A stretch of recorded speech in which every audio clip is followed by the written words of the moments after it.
শোনো জোলহাস মহারাজ, তুমি শত চেষ্টা করলেও যে তুমি আর তোমার দেশে ফিরে যেতে পারবে না। আমার কোনো হাত নেই, কারণ এখানে আমার কোনো হাত নেই।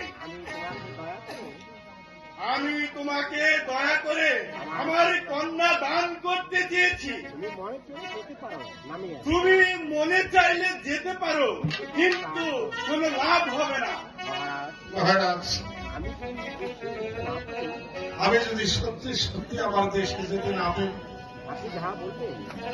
তবে থাকলে যে তো আমার কোনো লাভ হবে না। যে থাকতেই হয় আমার এখানে, তাহলে আমি আপনার কথা মতোই এই পাতার উপরিতে থেকে যাব। আমার পিতা বাবার সঙ্গে যখন সারা জীবন আর দেখা হবে না, তাহলে আপনি আমার পিতার মতো, আপনি যেভাবে আমাকে এখানে থাকতে বলবেন, আমি ঠিক সেভাবে এখানে থাকবো। মহারাজ, বলুন এবার আমার কি করতে হবে? তাহলে চলো জোলহাস,